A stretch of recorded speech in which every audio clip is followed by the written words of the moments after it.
Hello दोस्तों, आप सभी का आपके अपने channel Gautam sir study academy पर बहुत बहुत स्वागत है। तो जैसा दोस्तों कि आप लोग थंबनेल देखकर ही समझ गए होंगे कि इस वीडियो में हम लोग सीटेट के टॉप 16 यानी कि महत्वपूर्ण 16 प्रश्नों पर चर्चा करने वाले हैं। तो दोस्तों जो लोग भी 8 फरवरी को होने वाली सीटेट की परीक्षा में बैठने वाले हैं वो लोग इस वीडियो को काफ़ी ध्यान से देखें, क्योंकि हमने इस वीडियो में उन सभी क्वेश्चंस को शामिल किया है जो सबसे ज़्यादा प्रीवियस ईयर में रिपीट हुए हैं। तो चलिए वीडियो को शुरू करते हैं और अब आपकी बारी है। आप अपने स्तर को चेक कर सकते हैं कि आपकी तैयारी कितनी अच्छी है सीटेट में लेकर। तो चलिए वीडियो शुरू करते हैं। आपके सामने पहला प्रश्न है, विकास के अध्ययन में व्यक्तिगत भिन्नताओं को समझना क्यों आवश्यक है। दोस्तों आपके सामने 4 ऑप्शन है। क्योंकि सभी बच्चे समान गति से विकास करते हैं। ऑप्शन बी है क्योंकि शिक्षण में केवल पाठ्यक्रम महत्वपूर्ण है। ऑप्शन सी है क्योंकि बच्चे आनुवंशिक और पर्यावरण रूप से भिन्न होते हैं। ऑप्शन डी है क्योंकि मूल्यांकन का कोई महत्व नहीं है।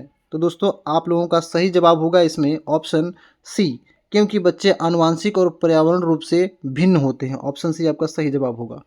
नेक्स्ट क्वेश्चन पे चलते हैं हम लोग। क्वेश्चन नंबर 2 है, निम्नलिखित में से कौन सा विकास का सिद्धांत नहीं है। ऑप्शन ए, विकास अपेक्षाकृत क्रमबद्ध होता है। ऑप्शन बी, विकास धीरे धीरे होता है। ऑप्शन सी, विकास की गति सभी में समान होती है। ऑप्शन डी, विकास विभिन्न दरों पर होता है। तो दोस्तों इसका सही जवाब होगा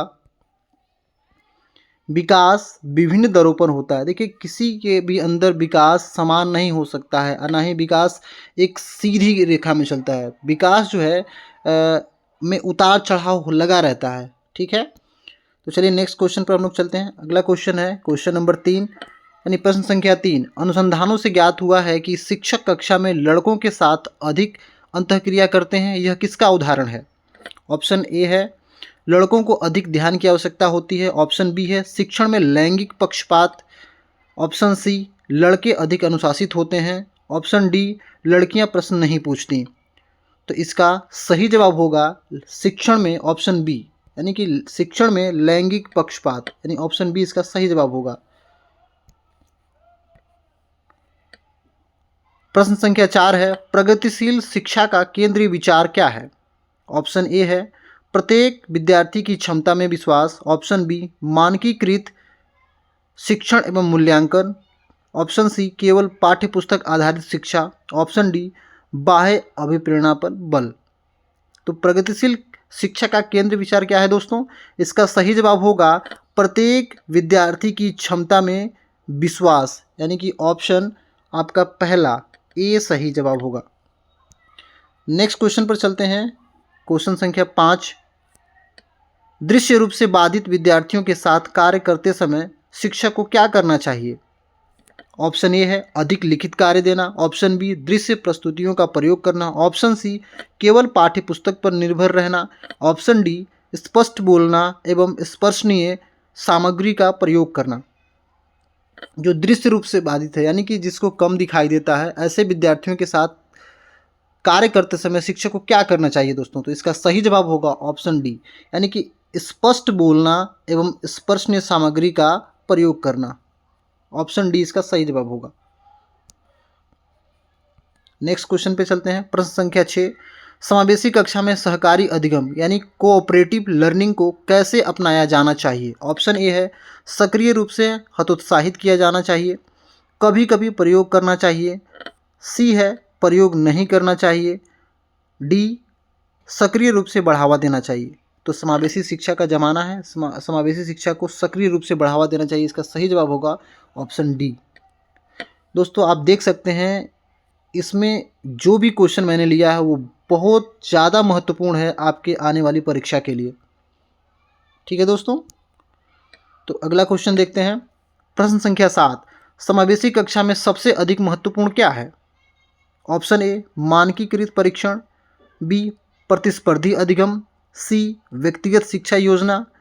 ऑप्शन डी, एक रूप निर्देश। तो दोस्तों इसका सही जवाब होगा व्यक्तिगत शिक्षा योजना, ऑप्शन सी। अगले प्रश्न पे चलते हैं। प्रश्न संख्या 8, निम्नलिखित में से कौन सा अधिगमकर्ता एवं उसकी विशेषता का सही मिलान है। प्रश्न को ध्यान से पढ़िए और समझिए, फिर उत्तर दीजिए आप। ऑप्शन ए है डिसलेक्सिक या डिसलेसिया।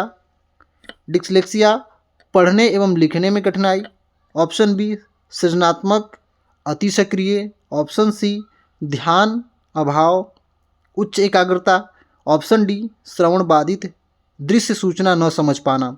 तो इसमें सही मिलान करने के लिए कहा गया है। आप प्रश्न का उत्तर देते समय यहाँ पर इस चीज़ पर बहुत विशेष ध्यान रखिएगा। सही मिलान की बात कहा गया है, पॉजिटिव की बात कहा गया है। तो दोस्तों डिस्लेक्सिया में पढ़ने एवं लिखने में कठिनाई आती है, तो ऑप्शन ए ही इसका सही जवाब होगा। सृजनात्मकता में अति सक्रियता नहीं होती है। ध्यान का अभाव, जो ध्यान अभाव होगा तो उच्च एकाग्रता हो ही नहीं सकता है। श्रवण बाधित दृश्य सूचना न समझ पाना, अगर कोई श्रवण बाधित है, किसी को सुनाई नहीं दे रहा है तो देख कर तो समझ ही सकता है, तो इसलिए ए भी गलत है, ए भी गलत है और ए भी गलत है, यानी ऑप्शन ये सही जवाब है। यानी डिस्लेक्सिया से पीड़ित बच्चे को पढ़ने एवं लिखने में कठिनाई होती है, ऑप्शन ए सही जवाब है। अगले प्रश्न पर चलते हैं। अगला प्रश्न है 9। किसी समस्या के मौलिक एवं अपसारी समाधान प्रस्तुत करने की क्षमता किसकी विशेषता है? अहम केंद्रित बच्चे, ऑप्शन ए है अहम केंद्रित बच्चे, बी सृजनात्मक बच्चे, सी अधिगम अक्षमता वाले बच्चे, डी शारीरिक रूप से बाधित बच्चे। तो इसका सही जवाब होगा दोस्तों, देखिए अपसारी क्या बोल रहा है, अपसारी इस चीज़ पे आपको ध्यान देना है। एक सेकेंड, क्या कह रहा है? प्रश्न संख्या 9 है किसी समस्या के मौलिक एवं अपसारी समाधान प्रस्तुत करने की क्षमता किसकी विशेषता है? तो आपको यहाँ विशेष ध्यान देना है, अपसारी। तो इसका सही जवाब होगा सृजनात्मक बच्चे, यानी कि जो सृजनात्मक बच्चे होते हैं उनमें किसी समस्या के समाधान करने के लिए बहुत तरीके से वो लोग सोच सकते हैं, ठीक है। तो इसे ही कहते हैं सृजनात्मक बच्चे, यानी अपसारी चिंतन वाले बच्चे। ये सीटेट की दृष्टि से सबसे पॉजिटिव माना जाता है सृजनात्मक या रचनात्मक सोच के लिए, अपसारी चिंतन। अगले प्रश्न पे चलते हैं। प्रश्न संख्या 10। निम्नलिखित में से कौन सा संरचनावादी अधिगम परिवेश के अनुकूल नहीं है? ऑप्शन ए है सहयोगात्मक अधिगम, ऑप्शन बी विद्यार्थियों के पूर्व ज्ञान को महत्व देना, ऑप्शन सी केवल अंतिम उत्पाद पर मूल्यांकन करना, ऑप्शन डी समस्या आधारित गतिविधियां। प्रश्न को आप लोग समझ गए होंगे तो उत्तर दीजिए। देखिए यहाँ पर ध्यान देना, आपको यहाँ पर पूछा है कि अधिगम परिवेश के अनुकूल, यानी संरचनावादी अधिगम परिवेश के अनुकूल नहीं है, तो सहयोगात्मक अधिगम तो होना चाहिए, ठीक है। विद्यार्थियों को पूर्व ज्ञान से महत्व देना, ये भी होता है, यानी कि केवल अंतिम उत्पाद पर मूल्यांकन। देखिए ये आपका सही जवाब होगा, ऑप्शन सी। ये सब पॉजिटिव हैं और इसमें क्या पूछा है, नेगेटिव पूछा है, ठीक है। तो ये आपका सही जवाब होगा, यानी कि केवल सी अंतिम उत्पाद पर मूल्यांकन करना संरचनावादी अधिगम के परिवेश के अनुकूल नहीं है। अगले प्रश्न पे चलते हैं। प्रश्न संख्या 11। एक शिक्षक को विद्यार्थियों को किस प्रकार के लक्ष्य निर्धारित करने हेतु प्रेरित करना चाहिए? ऑप्शन ए है प्रदर्शन लक्ष्य, ऑप्शन बी अंक प्राप्ति लक्ष्य, ऑप्शन सी असफलता से बचने के लक्ष्य, ऑप्शन डी अधिगम लक्ष्य। ये भी पॉजिटिव प्रश्न है, यानी सकारात्मक प्रश्न है, तो जवाब भी सकारात्मक होना चाहिए। इसका सही जवाब होगा दोस्तों अधिगम लक्ष्य। बाकी प्रदर्शन लक्ष्य, अंक प्राप्ति, असफलता से बचने के लिए सारे बाह्य अभिप्रेरणा के तत्व हैं। अगले प्रश्न पर चलते हैं। प्रश्न संख्या 11। निम्नलिखित में से कौन सा अर्थपूर्ण अधिगम में सहायक नहीं है? रटंत अधिगम दोहराव, दोस्तों यही ऑप्शन सही हो जाएगा आपका, यानी कि नहीं है पूछा है किसके लिए, अर्थपूर्ण अधिगम के लिए। तो रटंत विद्या यानी कि घटंत विद्या, कहते हैं कि रट करके आप कोई चीज़ लंबे समय तक सीख नहीं सकते हैं ना, ये ज्ञान स्थायी ही होगा, ठीक है। तो इसका सही जवाब आपका ये होगा रटंत अधिगम। अगले प्रश्न पे चलते हैं।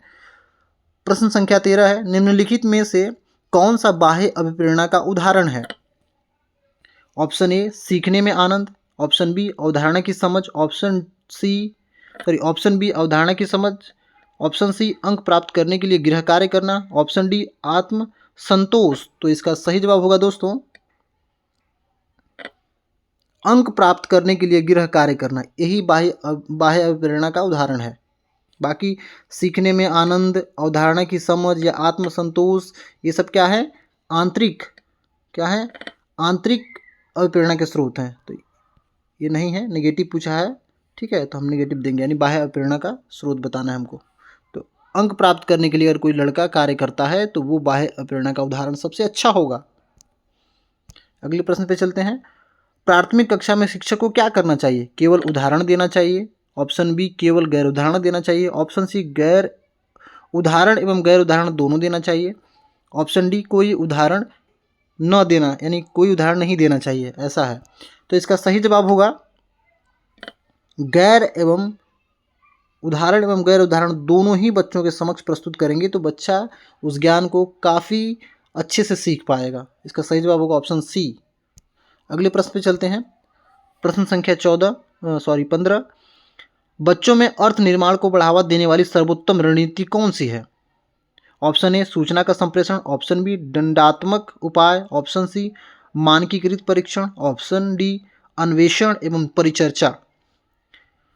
इसमें भी देखिए पॉजिटिव पूछा है तो आपका जवाब भी पॉजिटिव ही होना चाहिए। तो इसका सही जवाब होगा अन्वेषण एवं परिचर्चा, ऑप्शन डी। इसका सही जवाब डी है। अगले प्रश्न पे चलते हैं हम लोग। अगला और इस वीडियो का अंतिम प्रश्न है जो मोस्ट इम्पोर्टेंट है, तो इसको भी देख लेते हैं। निम्नलिखित में से कौन सी प्रभावी अधिगम रणनीतियां हैं? ऑप्शन ए है लक्ष्य निर्धारण, ऑप्शन बी अवधारणा मानचित्र बनाना, ऑप्शन सी सहपाठी को समझाना, ऑप्शन डी उपर्युक्त सभी। तो दोस्तों किसी भी अधिगम के प्रभावी अधिगम यानी किसी चीज़ की प्रभावी अधिगम के लिए क्या क्या रणनीतियाँ हो सकती हैं? लक्ष्य निर्धारित होना चाहिए, अवधारणा का मानचित्रण भी बनाना होना चाहिए, सहपाठी को समझाना ये भी हो सकता है। तो इसका सही जवाब होगा ऑप्शन डी, यानी कि इसमें तीनों ऑप्शन ऊपर के सही हैं।